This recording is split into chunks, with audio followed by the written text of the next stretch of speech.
Thanksgiving Eve. What a time to be worried. It's Worryometer Wednesday here as we get ready for Thanksgiving. I am worried about the pre-cooked turkey that we are getting and the best way to reheat it for dinner tomorrow night. But Heath will have plenty of time to talk about food. Jamie will be joining us very shortly here. What are you thankful for, Heath? I know you're not gonna. We're gonna do our show tonight, late tonight. It's gonna be me and Jamie for Thursday, so Right. Heath won't be on that. So you can tell us, Heath, what are you thankful for? Well, in a fantasy football sense, I'm very thankful for Tank Dell. He's been fantastic. The Houston Texans in general, CJ Stroud, Nico Collins. We had that Noah Brown couple of weeks. Now Devin Singletary's become a thing. Dalton Schultz is a must-start tight end. That was a team that we thought could be one of the worst offenses in the NFL this season, and they have been anything but. And Dell was my most drafted rookie in rookie drafts this year, and so that feels pretty fantastic. I missed out completely on Puka Nacua, didn't draft him once, but I have a whole bunch of Tank Dell, and I'm very, very thankful. That is great. I don't have a single Texan passing game member on any roster. I just realized now so not very thankful for that, Heath. I have a Devin Singletary, 2 teams with Singletary, so that's whatever. But I'm thankful I didn't draft Dameon Pierce, I'll tell you that. Jamie is in the house. Happy Thanksgiving Eve, Jamie. Happy Thanksgiving Eve, gentlemen. What are you thankful for from a fantasy standpoint? As you look at your rosters, what are you thankful for? Josh Dobbs. Josh Dobbs. Yes. Things we thought we'd be saying in week 12. The hero of my fantasy season. I go for a hero today, by the way. Let's see. I've like a lot of, I got like a blank slate for lunch. Got nothing in the house. We'll see what it's going to be. I'm thankful for, I have been thankful for Travis Etienne, one of my more drafted players. Let's see. Can he come through? He's on the Worryometer today. All right. News and notes for you. We're going to preview all 3 Thanksgiving games, by the way. Looking forward to, oh my God, Heath, what's your updated Zach Charbonnet ranking? Are you still super high on him? Because that was one of the top 20. I've not updated my rankings. I will this afternoon or this evening, but okay, because I thought he was like top 10 for you or something. He might. I mean, like I said, that would be top 20. Okay, because that's a rankings dispute that we definitely have to get into here. Dave and Jamie, a little bit more hesitant on Zach Charbonnet. Ken Walker and DK Metcalf miss practice. DK Metcalf always misses practice, but I think now it's a toe injury. And Geno Smith was limited, but he said he's still feeling pain. Ken Walker's not going to play. I feel safe saying that. Metcalf, hopefully he usually does. But are we starting? Well, I guess we'll get into that. But just a 2-second answer here. Are we starting any Seahawks receivers confidently in this game? Just Metcalf, but barely. Okay. Yeah, I think like in a 3 wide receiver league, I'm starting Metcalf and Lockett. Yes, agree. Well, Heath, in our 10-team league, we're starting both of them, I think. I don't know. I think I'd maybe like to get away from that. Rico Dowdle missed practice. Antonio Gibson was listed as limited for the 2nd straight day. Luke Musgrave hospitalized with an abdomen injury, so he's out. Might have to go on IR. Thankfully, he's out of the hospital now, I believe, and doing better, but it said it was a scary situation, Green Bay said, for Luke Musgrave. Aaron Jones sprained MCL. Jaden Reed was limited. Dontavian Wicks missed practice. So they're at Detroit on Thursday. Denver safety Kareem Jackson, his 4-game suspension was upheld. He will miss Cleveland, Houston, like Cleveland, whatever.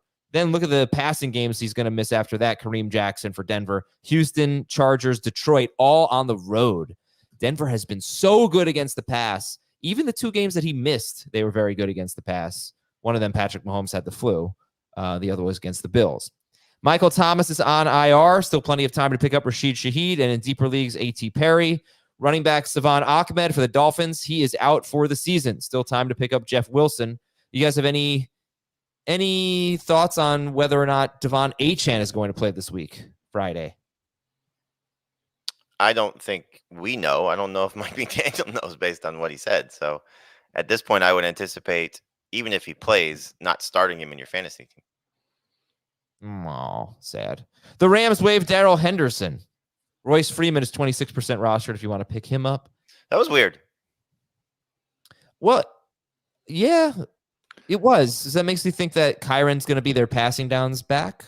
Oh, I think that was going to be the case even if Henderson stayed on the roster. But I wonder if it means that Ronnie Rivers is coming back too. Because, like, why would you move on from, what's been your depth, unless of course they want to give maybe Zach Evans a chance to play a little bit more as a third guy. But yeah, it was a little surprising that they just outright waived him. Do you guys have the holiday spirit right now? You feeling it?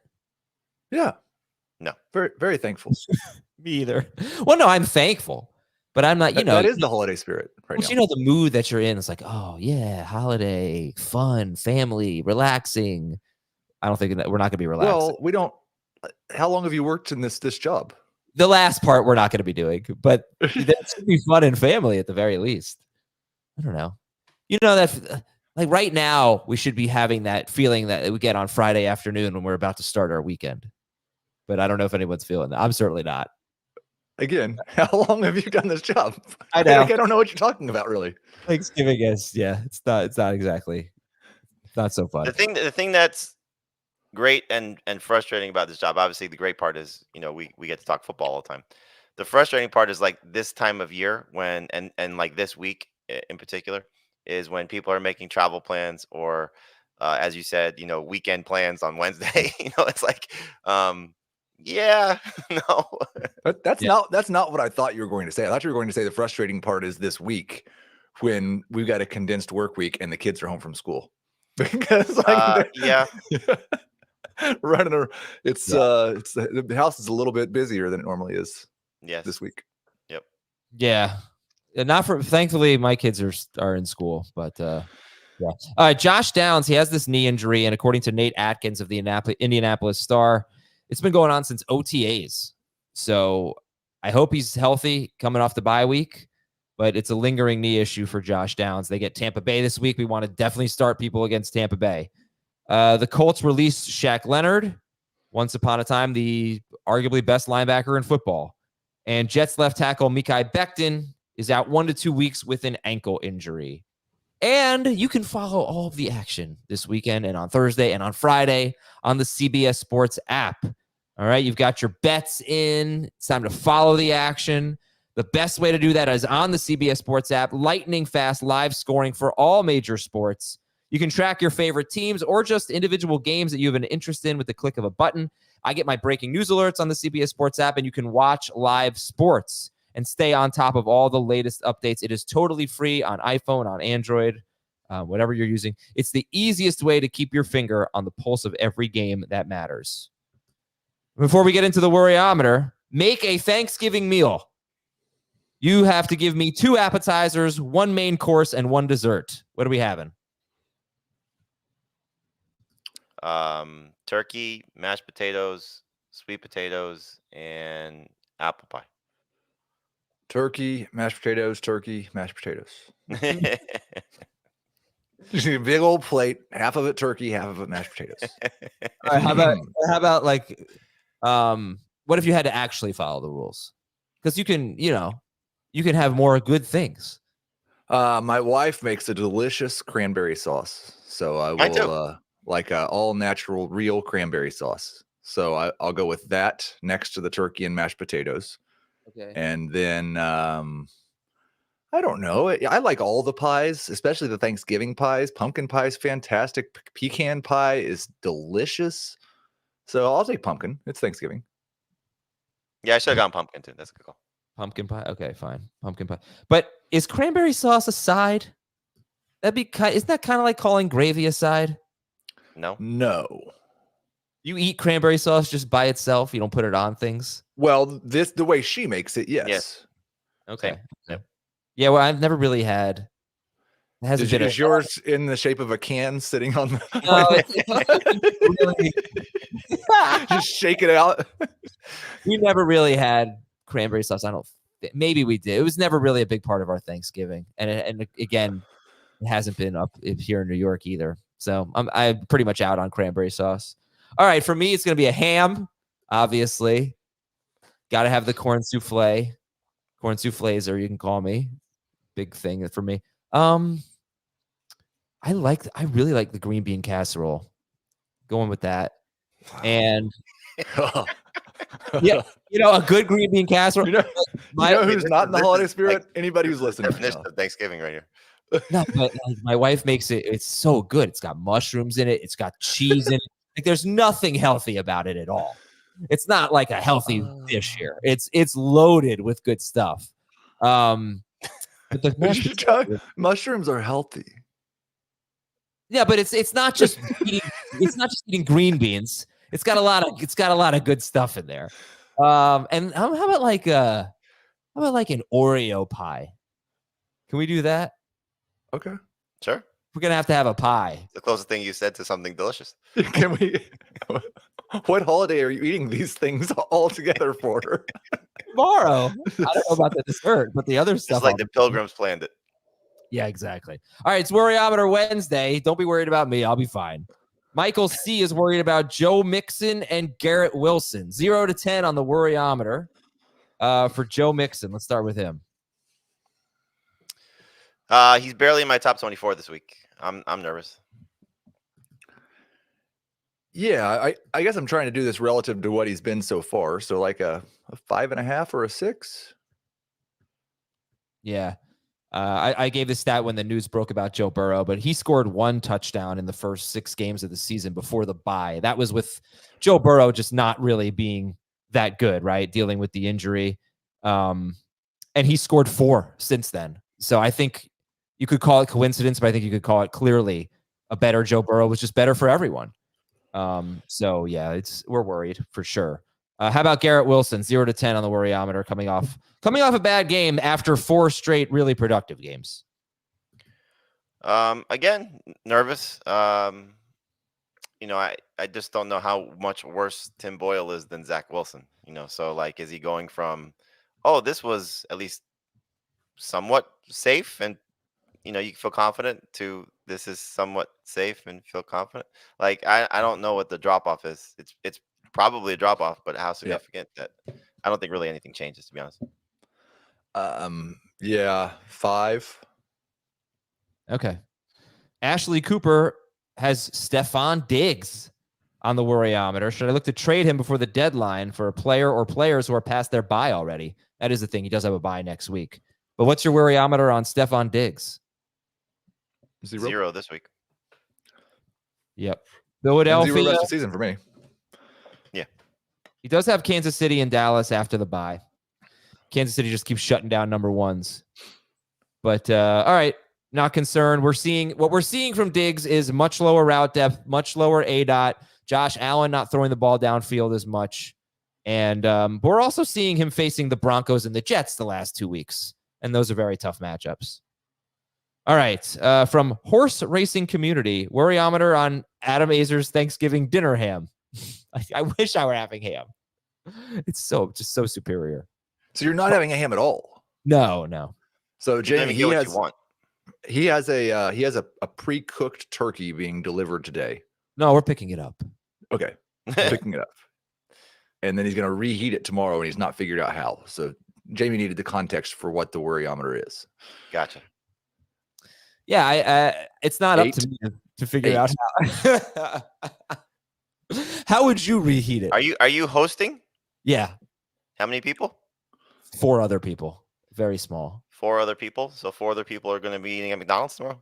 The sides are going to be great. That's one thing I'm very confident in. But Heath, you take home a pre-cooked turkey. Like, what's your your reheat method? It would be in the oven. For what? Like on what? Like 250? I don't want to cook it. That sounds about right. Yeah. Probably put a little bit of water in the pan with it. That's way too complicated for me. All right, let's go to our next one. Why does it fit in the microwave? From B Darts. Worryometer on the obligation to start Patrick Mahomes when in reality he has limited upside. Shots fired. Worryometer on Mahomes. 0. I mean, is the Worryometer supposed to be like I'm benching this person? I mean, if I told you he was the number 8 quarterback per game in 4-point and number 6 in 6-point, it doesn't make him a 0 on the Worryometer. It might make him like a 4. I mean, I guess, look, if you want to, trust the hot hand of Brock Purdy or, Josh Dobbs or, Justin Fields or one of those guys that are either coming off big games or have the chance for big games, I guess you can make that move. But if you're going to do that, then just trade Mahomes. Like, why would you not start him? Like, it just doesn't make any sense to me. So I think, has he been a disappointment and you could say a bust? Yes, because he's not delivering on the expectations. But to say that you're not starting him because he's the 6th best quarterback, like, that's ridiculous. Exactly. I think he should be on the disappointment meter, not the worryometer. Like, we're not, and you can't say he doesn't have upside. Like, Marquez Valdez-Scantling catches that pass at least 35% of the time. And if he does, it's like a 28-point day for Mahomes last week. I would have loved to see your reaction for that 5 seconds. Like, when the ball leaves his hands, you see him wide open. Yeah. It was, I don't get too worked up, although I did get a little irritated over the next 24 hours just thinking about the Chiefs' choices of wide receivers and the people, like, who they could have had instead of Sky Moore, and who they could have had instead of Rashee Rice, and who they could have had instead of Kadarius Toney, and who they could have spent $30 million on instead of MVS. Like, I'm a little irritable about that. Yeah. Mahomes, by the way, is on pace for 503 rushing yards. He just hasn't scored a rushing touchdown yet, which is weird considering how much he's been running.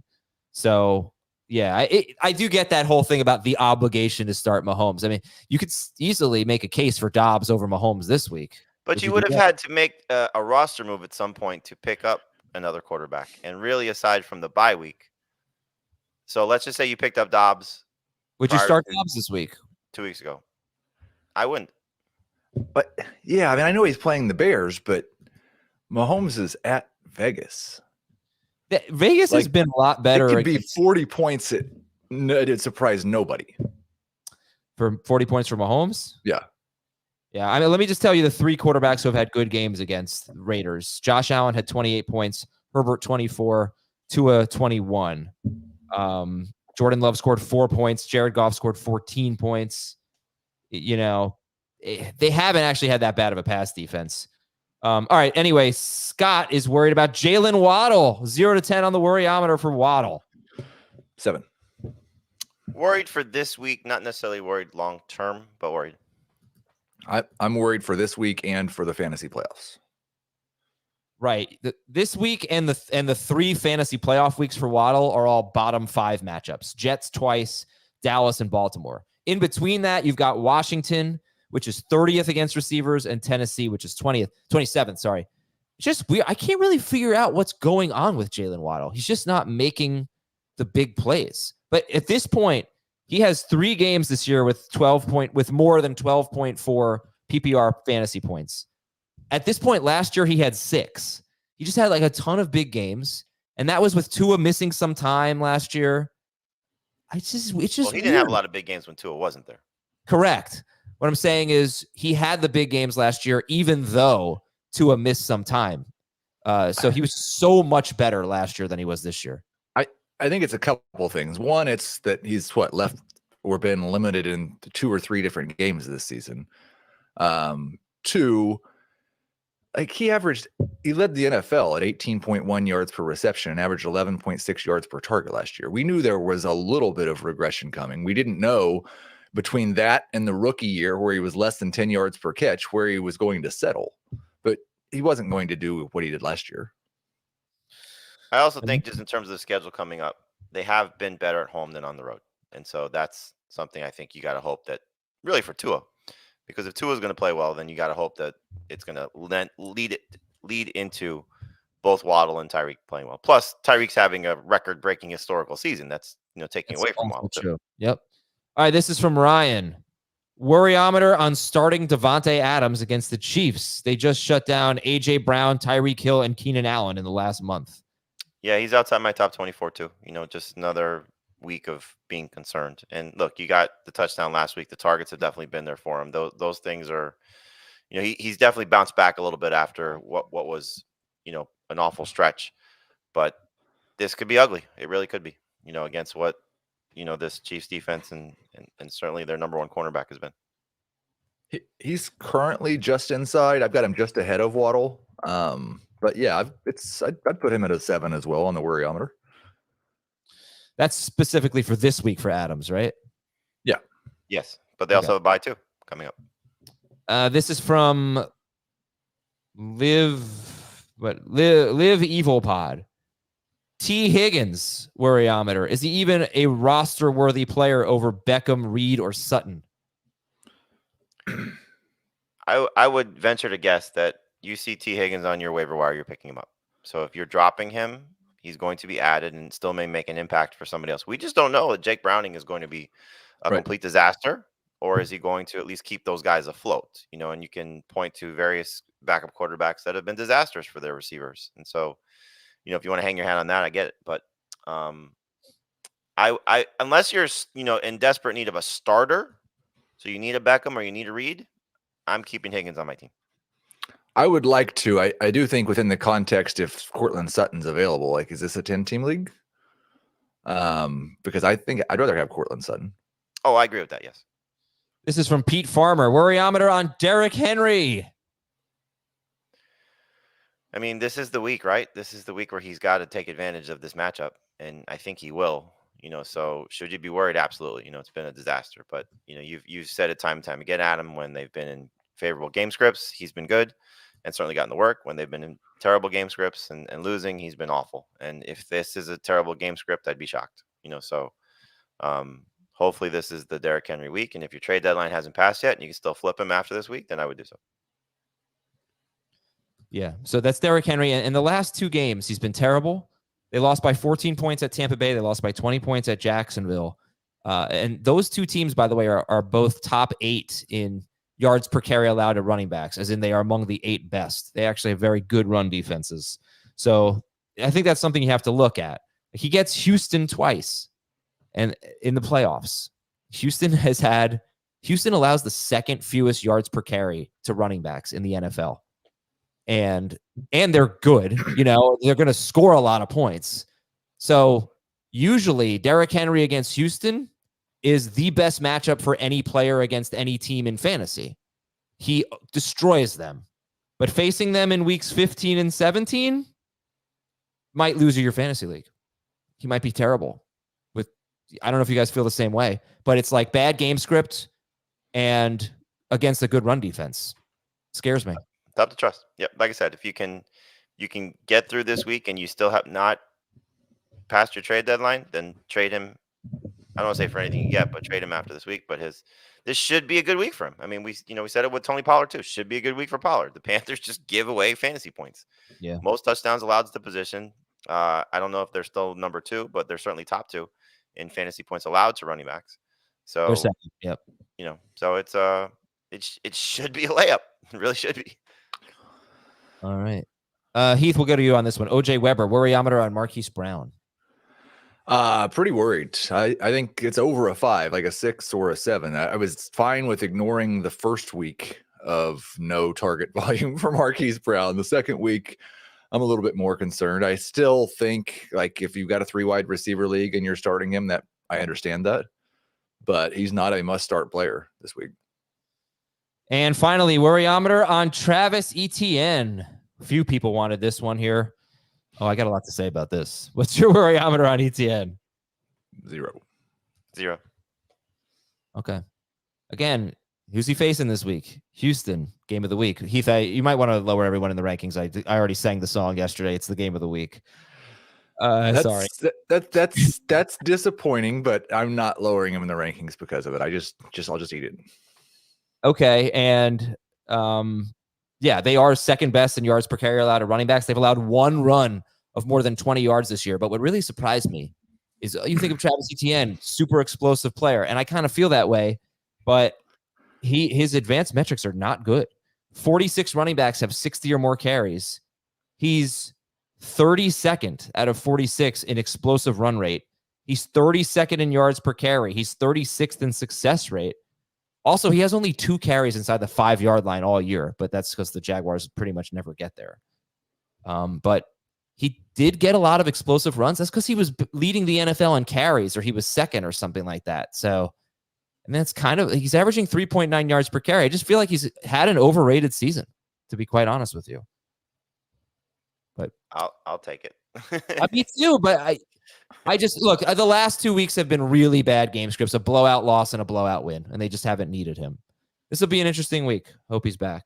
I'm going to say I'm a 3 on the worryometer. I'm a 3. So what that means? Like, you're not considering sitting him at all? Definitely not. Okay. But it's one of those things where it's like I go into a week starting Travis Etienne, and I used to be pumped up, and now I'm a little worried about it. Because he has actually been pretty bad in tough matchups this year. If you go through the game log, he's had a few of them. He's had, I think, maybe one good game in a tough matchup. And his schedule is interesting. Houston, Cincinnati, I think that's fine. But then Cleveland, Baltimore, Tampa Bay, that sucks. Potentially, that sucks.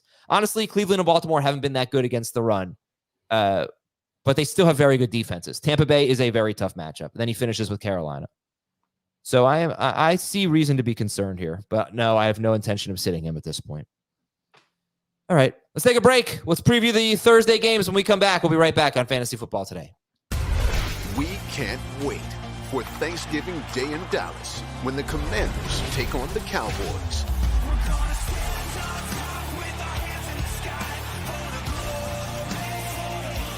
Thanksgiving Day, the NFL is on CBS and streaming on Paramount Plus.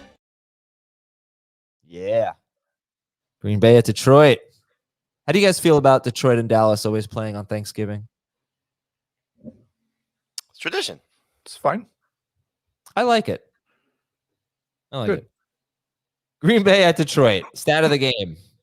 In 5 games against teams that are top 10 against quarterbacks, Jared Goff scored 33.4 fantasy points against Carolina, but no more than 16 points in the other 4 games. The Packers are 5th best against quarterbacks. Are you confident in Jared Goff this week? Jamie Eisenberg. Very much so. I don't really worry about his bad game at home last week. First game this season with multiple turnovers. He had 3 interceptions in that game. Last year on Thanksgiving against a good Buffalo defense, 21 fantasy points. In his 2 games as a starter for the Lions on Thanksgiving, he's got 4 touchdown passes in those 2 games, no interceptions.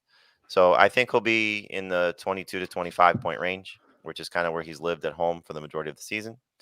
And I don't necessarily think this Packers defense, 2 of the last 4 quarterbacks that they faced have gotten, I think, 23 or more points against them. One was Justin Herbert. The other was Kirk Cousins. In between that, they faced 2 stinkers. I don't think this defense is going to slow him down. All right, Heath, you do have him, as I see right now, 13th. Jamie's the high guy at 8 from the rankings I'm looking at right now. And look, no team's on bye, so 13th is pretty good. But you have confidence in Goff? Yeah, he's in that range. Like I wrote about this yesterday. I've got Kyler and Trevor Lawrence right behind Jared Goff. And I'm not telling people if they have those guys, they need to sit them. I think a lot of times you look at the rankings and think, well, if he's outside the top 12, he's a sit. That's not the case. I think there's 15-ish starting quarterbacks this week. So I'm perfectly fine if I have Goff with starting him. I think I might lower the 22 to 25 to 20 to 25, but I think he's in that range. All right, how about Jordan Love? Jordan Love typically does pretty well in good matchups. This is a pretty good matchup. I think that it's clear the strength of this Detroit defense is the run defense. They are pretty vulnerable against the pass. How are we feeling about Jordan Love this week? High-end QB2 who has the same upside as Goff. It's just the floor is a lot lower. This could go really bad. The passing game is like, it's just, can he throw 2 touchdown passes? They're not going to have a great efficient day. They're not going to throw for a whole bunch of yards. It's whether he gets that second touchdown pass or runs for one. I could see 2 touchdowns, but I could see a few turnovers too. And that's kind of been his issue. Last week was a clean game. But I still think that you're looking at not a starter that you want to rely on in a 1 quarterback league. Now, granted, there's a Joe Burrow manager in every league that's been searching for something. And so whether it was Love on the waiver wire or you had him for whatever reason as a backup, he's not a bad pivot play. But like if you're talking about some guys in the same roster percentage range or lower, I'd rather have Gardner Minshew and I'd rather have Baker Mayfield. Would you start Love or Trevor Lawrence against Houston? They're in the similar range for me. So Lawrence is 15. I believe Love is 18. And I would take the upside of Lawrence in that game as opposed to Love in his game. I mean, look, we have not seen Love play great without Aaron Jones on the field. Right. Right. Love or Sam Howell against Dallas? Howell. Oh, hell yeah. Howell, yeah. By the way, love on the waiver wire sounds like a dating app, doesn't it? Like there's something. It's just It's like we could make that a reality show for yeah, helping fantasy analysts get married. exactly. Dan Schneier, come on down. All right. So if you have any questions about this game in the chat, please go for it. I saw a Jared Goff or Justin Fields. How about Jared Goff or the two quarterbacks in that Minnesota-Chicago game? Would you start Dobbs? I currently have Goff ahead. I may drop him behind Dobbs and potentially Fields. They're all back to back for me. So, there's probably more upside with the two running quarterbacks. I've got it Dobbs, Fields, Goff. All right, let's talk about the difficult call in this game, and that's A.J. Dillon. So Dillon, in his previous game against Detroit. Say it right. Come on. Dillon. At the end of the game, you might be going, you son of a... Dillon, his last game against Detroit, Aaron Jones played 35% of the snaps. He had 5 carries for 11 yards. His previous 3 games without Aaron Jones had only 2 targets in those 3 games. But you're hoping maybe Jordan Love is just going to start throwing to his running backs more. He's been doing that with Jones, did that with Dillon last week. Anyway, he starter sit A.J. Dillon against the Detroit Lions, who are 4th best against opposing running backs and allow 3.5 yards per carry to running backs. Yeah, my initial, and again, I'll do some rankings updates later today. My initial projections have been pretty close to a must start as a number 2 wide receiver in that wide receiver 18 to 20-ish type range. I do think running back 18 to 20 range. I do think I've got some computer issues happening at the same time, so I'm trying to focus on getting that taken care of, and it's not working. I believe in the pass volume that we've seen recently. 2 running backs. It seems like, and it's been terrible for the wide receivers because none of them get more than 6 targets a game. But it's 4 to 6 targets for almost everybody. So I think you can count on 4 targets for Dillon this week. Jamie, starter sit. I would sit him. I mean, this Lions run defense has just been fantastic. So he's going to probably need to score to get you a good stat line. I do agree with Heath that we'll see him involved in the passing game. I wonder what this injury he's dealing with. Is it a short week thing or is it an actual something that's bothering him? And he's been miserable really the majority of time that Aaron Jones missed. He started 3 games, played 4 others, but started 3 games without Aaron Jones and had 1 good game, and it was against the Raiders where he had a touchdown. 20 carries, 76 yards, and a touchdown in that game against the Raiders in week 5. So I don't want to start him. If anything, I don't want to say desperation flex, but just more of a flex.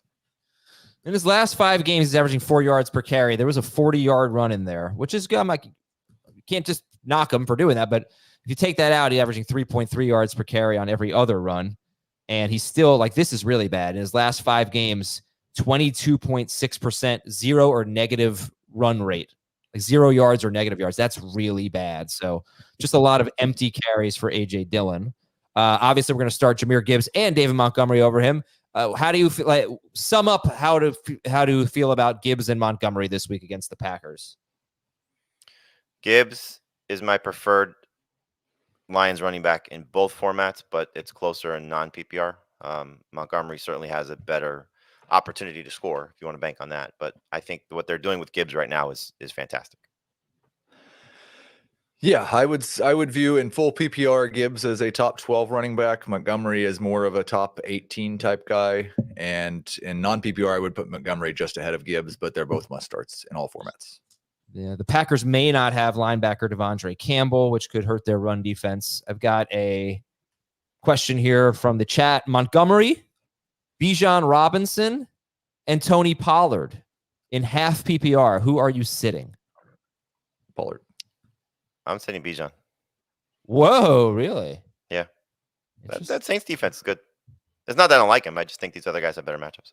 Okay. How about this one? No, I'm looking for one specific to this game. And Rushman says, I'm playing against Jahmyr Gibbs. Pray for your Uncle Rushy. Yeah. No, I think what is Gibbs 3 or 4 games in a row with more than 20 fantasy points or something. He's just not 4 straight games with 21.5 or more fantasy points. How could you sit that? So involved in the passing game. Start him on St. Brown. I'm assuming we're going to sit the other wide receivers for the Lions. I mean, Dave talked about stashing Jameson Williams. If you want to do that, that's certainly suitable. But at this point, Josh Reynolds has been a complete disappearing act in every game that, for the most part, that Amaro St. Brown has played since Jameson Williams has come back. And so, yeah, I would get away from them. Like, Josh Reynolds is as droppable a player as you'll find. Here's another one. Raheem Mostert, Detroit running backs, Kyron Williams, sit 1. Kyron.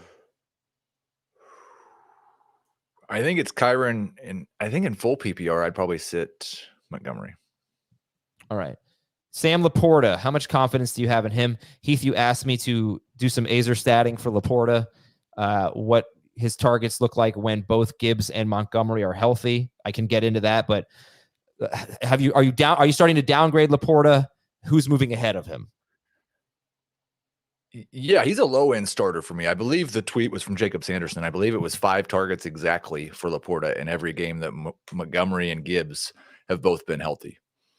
I have him with 6 in one of the games. 5, 6, 5, and 5. I wonder if one of the games, one of those guys left early, maybe.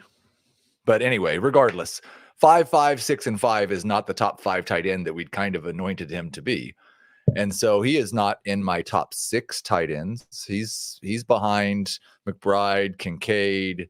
I'd rather start David Njoku. I'd rather start Dalton Schultz. Okay. So let's talk about the Packers wide receivers. And are any of them worth starting? Detroit is 21st against wide receivers. And I don't know. I think this is a favorable matchup. I just don't think they have a very good pass defense. When you look at good quarterbacks, good receivers, they do very well, I think, against the Packers. Not all the time. But I don't know. Do we want to get anybody in our lineup? I don't think there's anybody you're starting in 2 receiver leagues. And 2 receivers and a flex, it's questionable. 3 receivers and a flex, you're probably starting. I would lean toward Reed as the best, Dobbs as the second best, and then Watson as, I don't want to say distant third, but probably a distant third. The thing that Reed has done is, and the thing that I like is, especially last week, they're trying to manufacture touches for him. So 3 carries, and he scored on a rush. That's encouraging. And what he's been able to do the last basically month. For Dobbs, it's been touchdown dependent. 4 of the last 5 games, he scored a touchdown. When he doesn't score, you're going to get maybe at best a 5 for 50 type of stat line. So it's not going to be the most encouraging type of production. So I think you have to understand what you're dealing with here. Watson scored last week. I think it's first time since week 3. He's been pretty consistently under 50 yards receiving. So very tough to trust in terms of what his production has been. So you look at, let's say, 2 wide receivers that at some point have been must-start guys that we probably don't like that much this week. Well, let me throw 3 in there. Would you start Reed and Dobbs over Amari Cooper against Denver? Yes. I've got Cooper ahead of them right now. Would you start them over Devontae Adams against Kansas City? No. Would you start them over Garrett Wilson? No. Okay. Here's some chat questions. Laporta or Kincaid? Kincaid. I think Heath's ranking was very appropriate. Where he put Laporta, excuse me. Okay. Jaden Reed or Jalen Waddle? Waddle. Waddle. Not there yet. Jaden Reed, Javonte Williams, or Jordan Addison? PPR. Don't love Javonte this week, but I'd go Javonte. I'm going to go with Jordan Addison. Last one. Jaden Reed or Marquise Brown? Reed. All right. We are done with this game, right? I was, unfortunately no Luke Musgrave. Honestly, maybe that helps the wide receivers a little bit, though. He could get you 5, 6 targets or something like that. Maybe that goes to the receivers. But to who? That's the thing. Yeah. Yeah. It's funny. Last week I made kind of a case, sort of a supporting case for Reed and Dobbs. I mentioned Reed, slot receivers were very good against the Chargers. I mentioned Dobbs had the most among the most red zone targets in the NFL, and all of his touchdowns came in the red zone. And then he caught a touchdown from outside of the red zone, and Reed had a great game because of his rushing touchdown. It was like, oh, well, that worked out, but not for any of the reasons. Just trust the process. You got there. Yeah, sure. I actually wasn't really saying to start them. So Washington at Dallas. Stat of the game number 1. Washington has allowed 14.4 or more PPR fantasy points to 5 running backs in their last 5 games. That would be Barkley twice, DeAndre Swift, Ramondre Stevenson, and Ken Walker. And here comes Tony Pollard off his best game since week 1. And he's avoiding tackles really well the last 2 weeks, which is a good sign.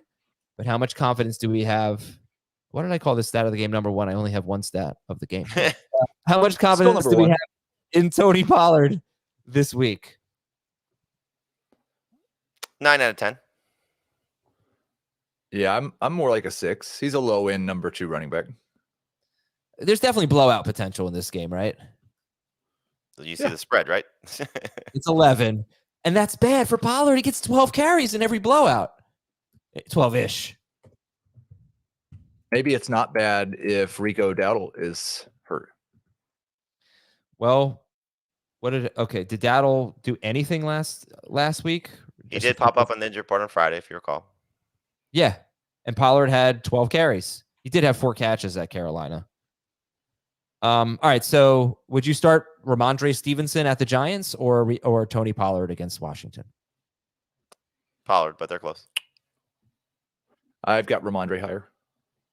But just one spot. They're back to back. I think this game is kind of tough, honestly, because Lamb and Dak are a piece of cake.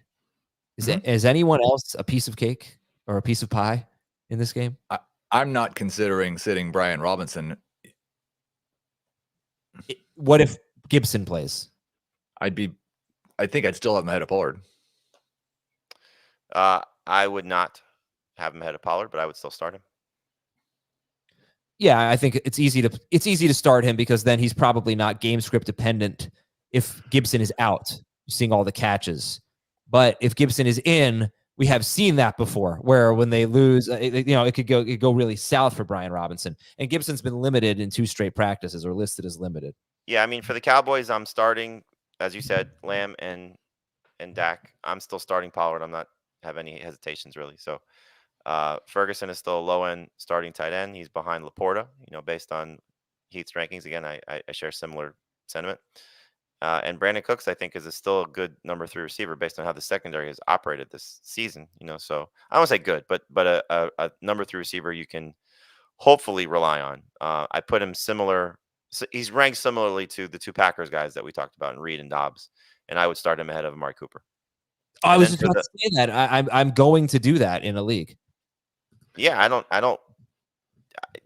think this secondary is going to slow him down. If anything, it's going to be a lack of targets to him. But again, if you're looking at matchups, there's very difficult to find a better matchup than this for what Dak should be able to do. And I wonder if Dak has another big game based on how sort of the season is unfolding.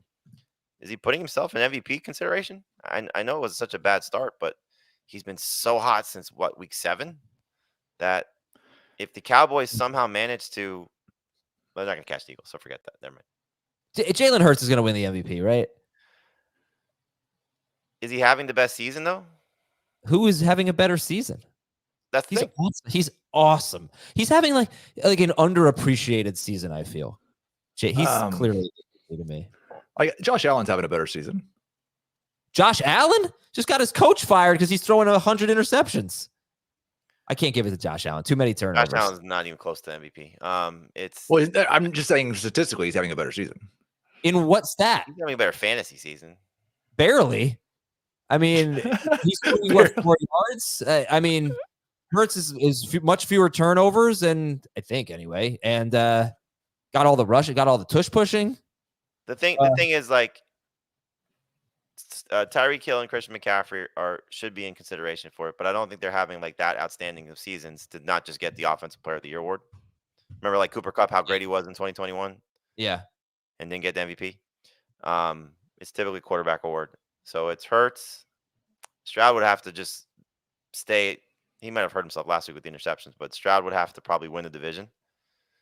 But he's going to get Rookie of the Year, so they're going to give him that award. And then has Purdy done enough? It's Hurts. Oh, come on. It's Hurts. I understand. It is pretty incredible that Hurts just played an island game, threw for 150 yards, no touchdowns, and a pick, and became the consensus MVP favorite. Did he score 2 touchdowns? He did get pushed into the end zone. He's hit some record of like the only player to score every point in the second half. He is the odds-on favorite to win the MVP. You seem to have a problem with this, but he is the favorite right now. I can't think of anyone that it should be. I other can't than imagine a Chiefs fan would be upset about an Eagles. Yeah, I player know. winning. So- I'm just saying. Yeah, I know that he is. I'm not disagreeing with that. I agree that he currently is. I'm just saying that statistically, like he's got 2 more rushing touchdowns than Josh Allen, and he's thrown 15 touchdown passes this year. What? I don't really know what the issue is. How many touchdown passes does Josh Allen have? 22. Okay, but Josh Allen has 12 interceptions. Jalen Hurts has 9? Really? Wow. And I think if That's not so there's good. 2 more guys that should He's be actually thrown for more. He has thrown for more yards than Josh Allen in one. No, he hasn't. What am I saying? I'm going to stop talking now. Let's get back to this game. Well, there's 2 other guys. There's Tua. If Tua or Lamar Jackson, if they get the 1 seed in the AFC, they're going to be hard to overlook too. Yeah, it hurts. So, starter sit Terry McLaurin. Still starting him, number 2 receiver. Yeah, he's in that range. So Dallas allows the 3rd fewest fantasy points to wide receivers. They're not necessarily doing great against good wide receivers, but one thing that's interesting about Dallas is that they dominate time of possession, and they've actually seen the 2nd fewest pass attempts in the NFL. They're about to play a team that throws more than any team in football, like by far, basically. So how confident can you be in Howell? You think he'll be able to get 40-plus pass attempts like he does every week?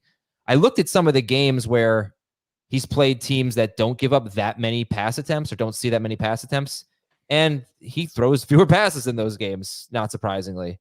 So anyway, yeah, Dallas is 2nd best against 9th best against quarterbacks, 3rd best against wide receivers, or 4th best against wide receivers. It's not an easy matchup, but do you have confidence in Howell and McLaurin, I guess?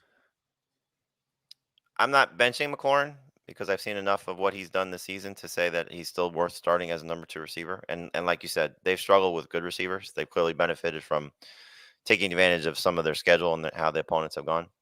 Howell's not a top 12 quarterback. You got to hope that he's going to get the volume. If he doesn't get the volume, he's going to get pummeled in this game. I mean, their pass rush is going to be a nightmare for Washington. So, I think the thing you look at is a lot of dump offs to whoever the pass catching back has been, if not both guys. So if Gibson plays and Robinson plays, I think you could say there's a chance for probably 8 to 10 catches for the 2 of them alone. And then, I think McLaurin will get peppered with targets. Dotson really is the troubling one because you've seen what he's been with Curtis Samuel. And last week, Samuel gets ejected. Dotson finds the end zone. So if they're not going to throw a lot, then I don't want to bank on Sam Howell this week. Yeah, I think the key to how many passes he throws is whether the decrease in sacks recently is just because of competition or if it's real. He was sacked 5 or more times every game from week 3 through week 7 and also in week 1. He has not been sacked more than 4 times in a game, and he's been 3 or fewer in 3 of his last 4 games. So if it's 3 or 4 sacks, I think there's still going to be close to 50 dropbacks. All right, let me finish up on this game. If Antonio Gibson does not play, Brian Robinson is like a top 6 running back for you guys? Yeah. Yeah. Okay. And if he does play, where would you end up with Robinson? 16? 17, 18. Okay. All right. Huge difference. And Logan Thomas or Jake Ferguson? Ferguson. All right. Logan Thomas, good for about 50 yards or so every week, just rarely scores. He scored 7 or more. 7 is not a great number, but it's not a terrible floor. 7 or more PPR fantasy points in 9 of 10 games. And start the Cowboys DST.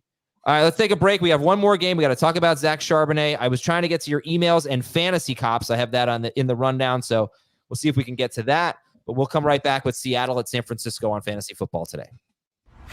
It's never too soon for college hoops.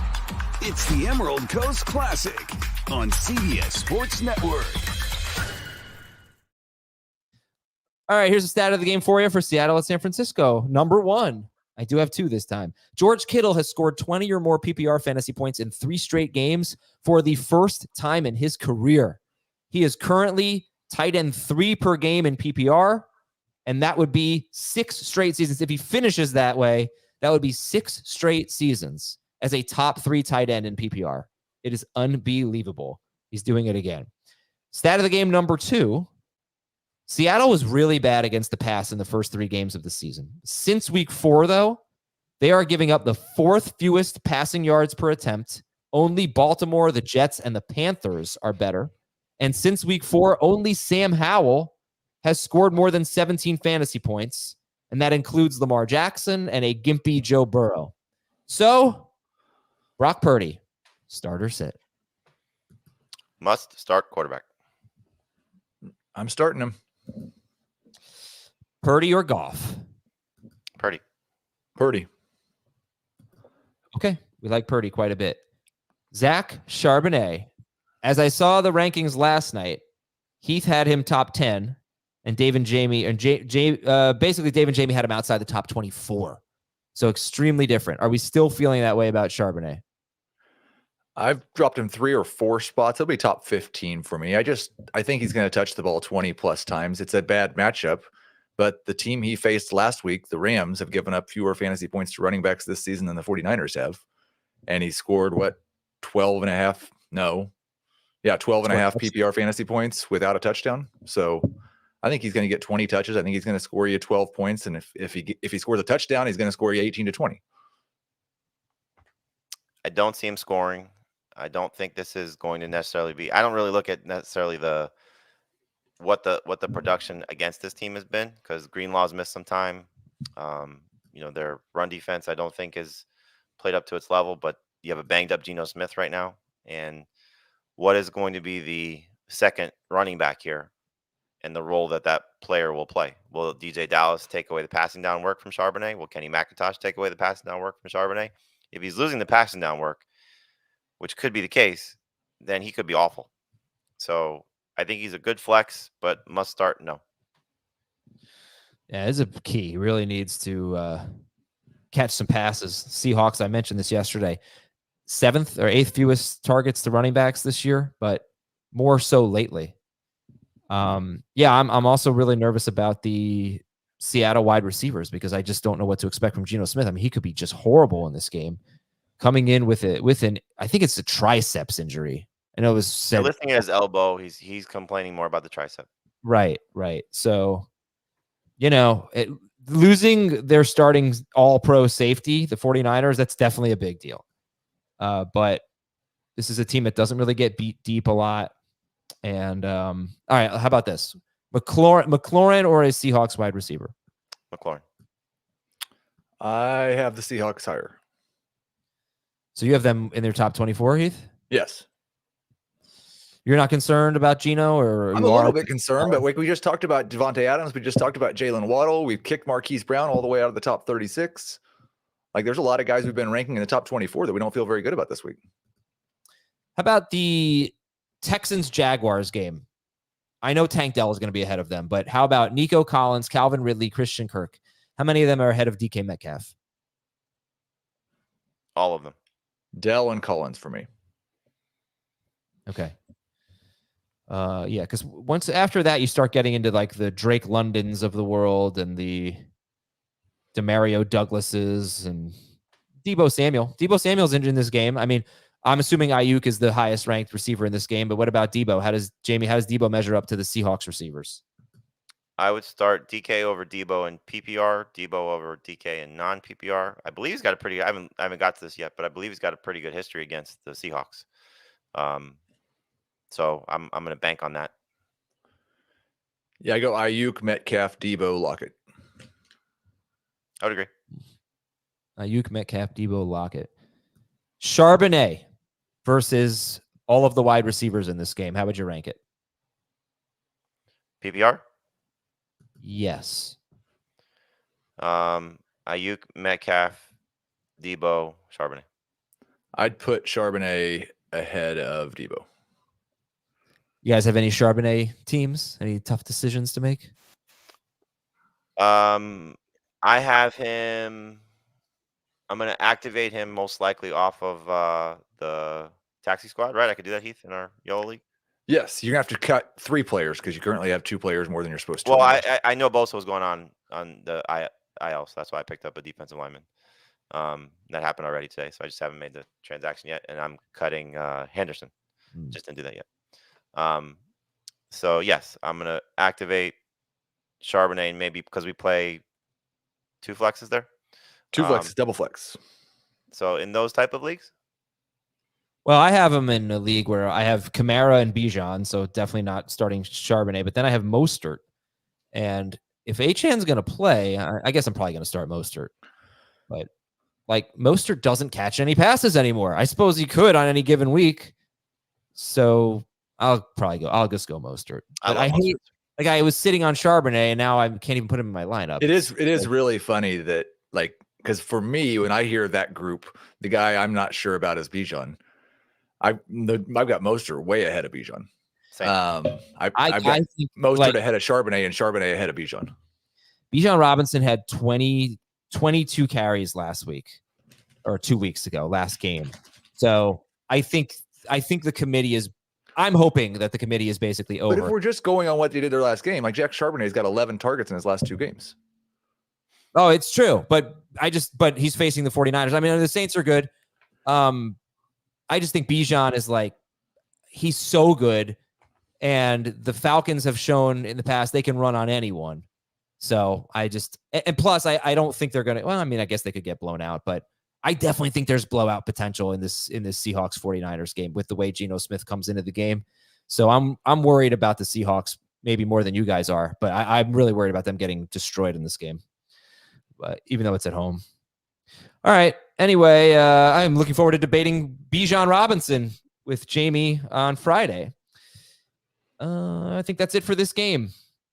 We could do a little more Debo. If anybody has some Debo or Ayuk questions or anything like that. By the way, where's Kittle?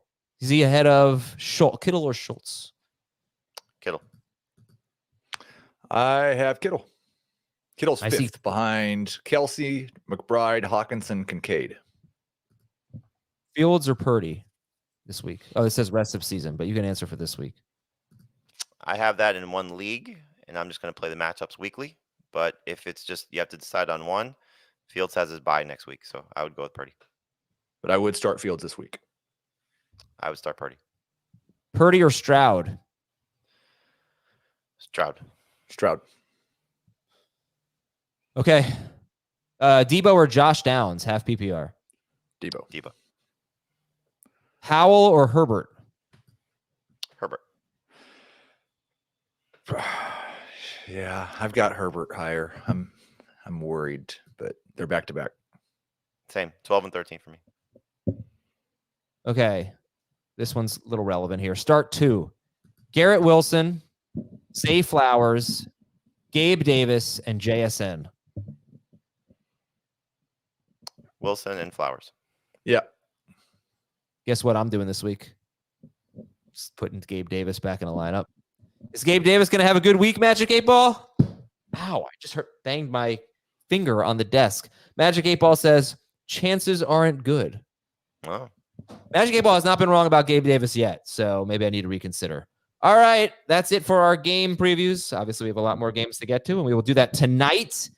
I'll figure around 10:30, 11. I don't know what time it will be. Jamie and I will be doing the starter sit for the rest of the AFC home games. In the meantime, Fantasy Cops to finish the show.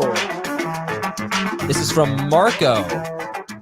Dear John, Betty, and Dorothy? I have no idea. I'm on the outside looking in to make the playoffs, and the teams that I need to lose face the bottom of the league the rest of the year. Is it bad for me to suggest people to start or pick up for the bottom teams that I need to win? And I'm also the commissioner. What do you think? You're suggesting players to pick up off the waiver wire for other rosters? For other teams that are facing the teams in front of him. He's trying to help the bad teams in the league that he needs to win, so the other teams that are in front of him lose. Yeah, no, don't do that. That's not okay. What you might be able to do, assuming you play on CBS, we have a function where you could write an article for your league.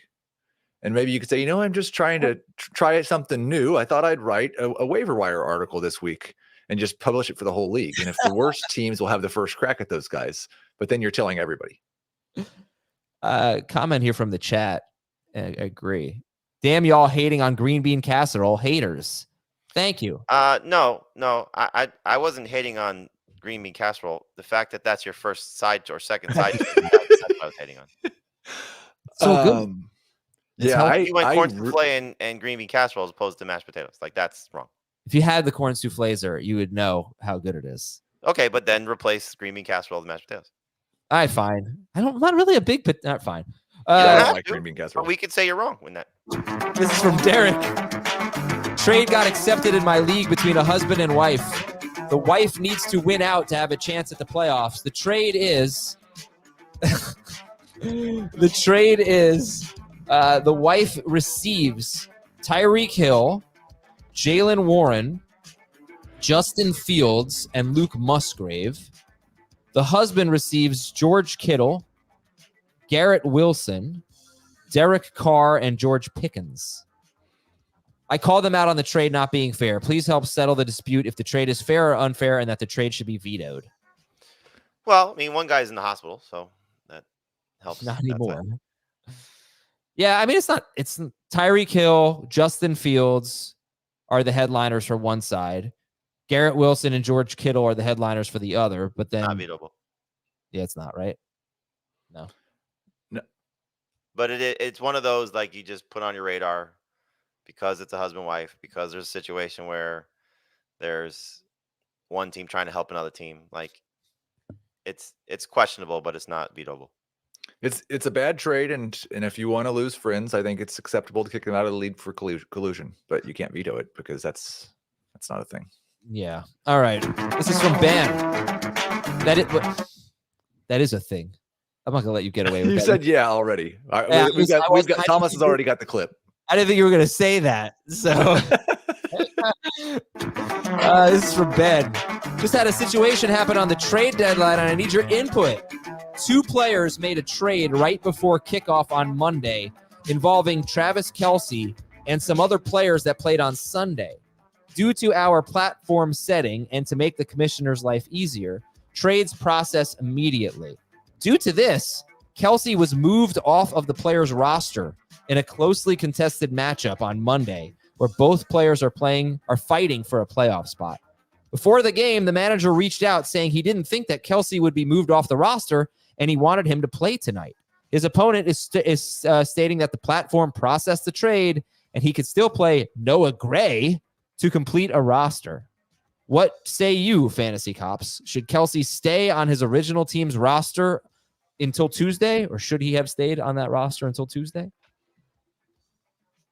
If your league rules suggest that when trades are processed, they're processed immediately, then that's the risk you run of making trades while there's still games going on.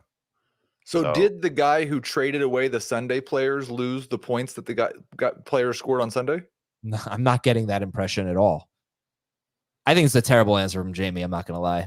Terrible. Well, like, I mean, if it's stated in the email to make the commissioner's life easy. Like, what is if that's the rules that you guys have been playing by, then that's what you have to adhere to.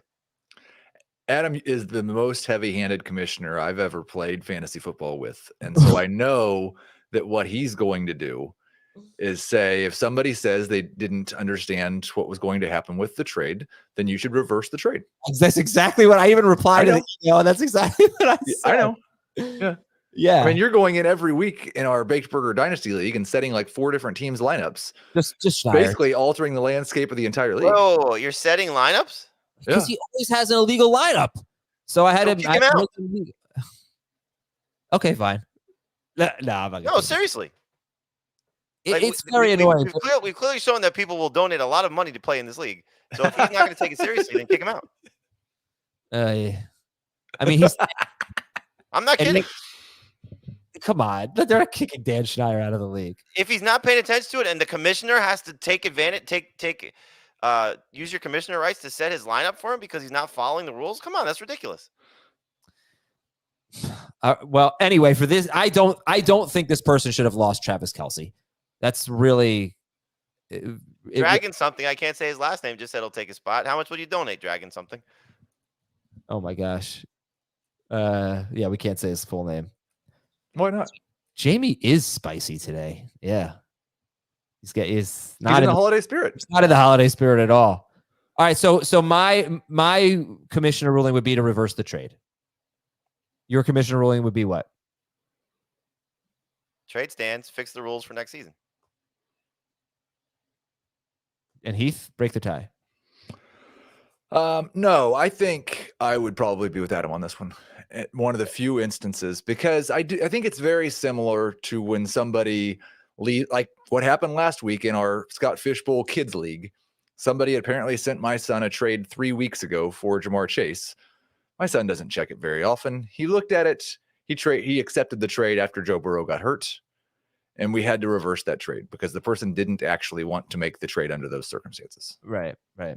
Adam, you were right. Thank you, Heath. I appreciate that. Okay. That's it for the Fantasy Cops. That's it for our show today. I'm sorry I didn't get to the emails that I intended to get to. But have yourself a great Thanksgiving. Well, if they send the emails in and you don't read them, but you read them on Friday, they count for Thursday. Under Jamie's rules, yes, for sure. So, yeah, have a great Thanksgiving. I know not everybody's going to be able to listen tomorrow, but hopefully you can. But if not, and you're traveling, whatever, safe travels. Enjoy time with the family. We'll have our normal schedule this week, so hopefully you'll hear from us. If not, talk to you next week. Oh, Thomas said check the poll. Check the poll. What's the poll? I don't know. Said check the poll. All right, let's check the YouTube poll. Let's see what we got here. It's going to be something about green bean casserole, I'm sure. It's going to be something negative for me because Schaefer is the new Heath Cummings. Should Dan Schneier be kicked out of the Bake Burger Dynasty League for not setting his lineups? I'm going to vote no. Oh, no. Yes, 1 billion times. 74% say yes. Wow. Oh, Schneier. Oh, that's bad news. All right, Schneier, you're on the clock. By the way, Jamie, you missed this great moment on Beyond the Box Score. Someone said that Schneier looks like a young Jason Alexander, and he lost it. He was not happy with that comparison. But he kind of does. Jason Alexander, I said, he's a handsome guy. All right, we're out of here. Later, everybody.